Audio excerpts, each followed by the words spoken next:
ঝটপট বিরিয়ানি রান্না করলে বিরিয়ানিটা মনে হয় ভালো হয়। যে কবার রান্না করলাম দেখলাম যে ভালোই হয়েছে। আসসালামু আলাইকুম, কেমন আছেন সবাই? আমি আলহামদুলিল্লাহ ভালো আছি আমার পরিবারের সবাইকে নিয়ে। এটা হচ্ছে সকাল থেকে আজকের ভিডিওটা শুরু করেছি। সকাল বলতে হচ্ছে 9টা-10টা বেজে গেছে, কারণ আজকে বন্ধের দিন, 16ই ডিসেম্বরের বন্ধ, তো সেজন্য ঘুম থেকে একটু উঠতে দেরি করেছি।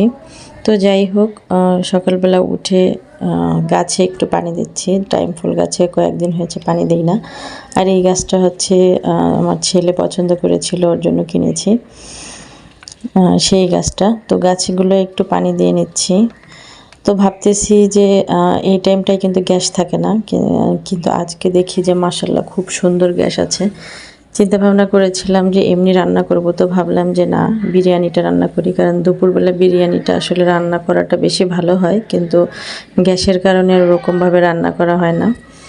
তো যাই হোক, আমি প্রথমে মাংসগুলোকে একটু ভেজে নিয়েছি। ফ্রিজে একটু মাংস ছিল, আবার বাসায় চাউলও কেনা ছিল, বিরিয়ানির মশলাও ছিল। তো টক দইটা ছিল না, ওটা আমি নিজেই বানিয়েছি। যাই হোক, অল্প টাইমের ভিতরে এখানে মাংসগুলোকে আমি খুব ভালো করে ভেজে নিলাম। এবার কড়াইয়ে পেঁয়াজ ভেজে নিয়েছি, তার ভিতরে এলাচ, দারচিনি, লং, তারপরে তেজপাতা এগুলো দিয়ে দিলাম। আর এখন দিয়ে দিচ্ছি মশলা, জিরে বাটা, তারপর রসুন বাটা, আদা বাটা, আর হচ্ছে পেঁয়াজ বাটা। এটা দিয়ে ভালো করে কষিয়ে এর ভিতরে আমি কিন্তু যে মাংস ভেজেছিলাম সেখান থেকে তেল ছিল একটু, সেটা দিয়ে দিলাম। আর এখন দিয়ে দিচ্ছি পরিমাণ মতো লবণ আর শুকনা মরিচের গুঁড়া। তো এবার আমি মশলাটাকে খুব ভালো করে কষিয়ে নিব। আর যেহেতু এটা ব্রয়লার মুরগির মাংস, রান্না করতে কিন্তু খুবই অল্প সময় লাগে। আমি এর ভিতরে যে রাঁধুনির বিরিয়ানি মশলাটা ছিল ওটা দিয়ে দিলাম।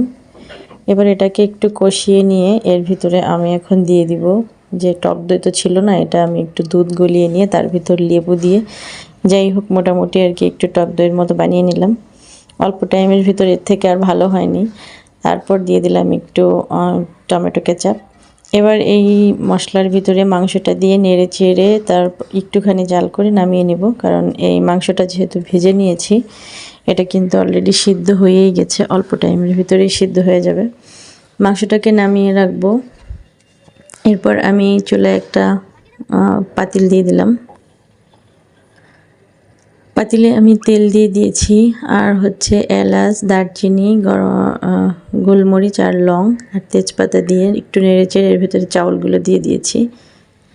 এখানে কিন্তু 1 কেজির বেশি হবে চাউলটা, কারণ বিরিয়ানিটা আমার প্রথম যখন রান্না করা হয় তখনের থেকে দ্বিতীয়বার যখন গরম করে খাই সেটা বেশি ভালো লাগে, সেজন্য আমি একটু চাউলটা বেশি দিয়েছি, যেহেতু বাসায় মাংস ওইটুকুই ছিল। তো যাই হোক, ওখানে তারপরেও 1.5 কেজির মতো মাংস ছিল, আর এখানে আমি চাউল দিয়েছি 1 কেজি থেকে একটু বেশি।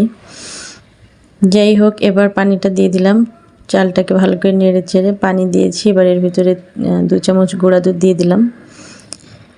এবার যখন পোলাওটা এরকম জাল উঠে যাবে তখন আমি এই পানি থাকা অবস্থায় এর ভিতরে মাংসটা দিয়ে দিব, কারণ মাংসটা কিন্তু আমি কোনো পানি দিইনি, এই জন্য যে এটার ভিতরে দিয়ে দিলে নাড়তেও সুবিধা হলো, মিক্সড করতেও খুব সুবিধা হয়। এর থেকে পানি টানার পরে যদি মাংসটা দিই তাহলে নাড়তে খুবই সমস্যা হয়।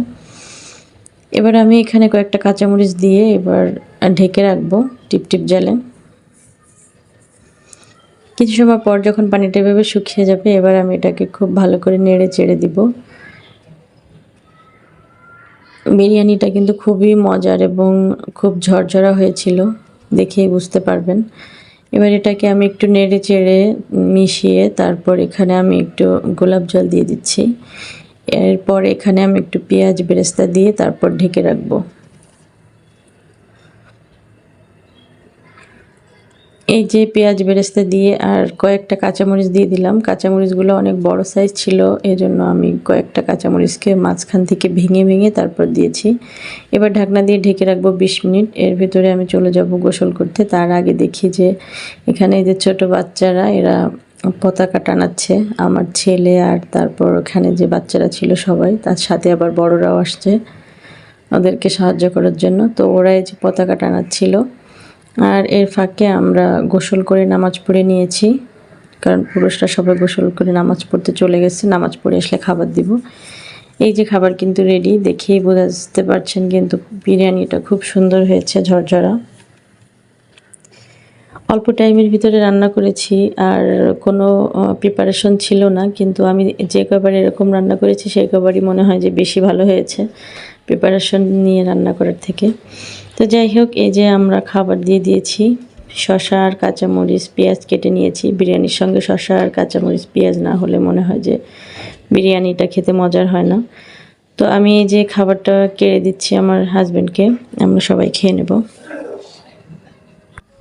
আমরা খাবার খেতে বসবো, এর ভিতরে দেখি আমাদের বাসার সামনে 2টা ছোট বিড়ালের বাচ্চা এসেছে। অনেক সুন্দর লাগতেছিল। আমার মেয়ে তো বিড়ালের বাচ্চা দেখলে খুবই খুশি হয়, বিড়াল দেখলেই সে খুশি হয় ধরার জন্য।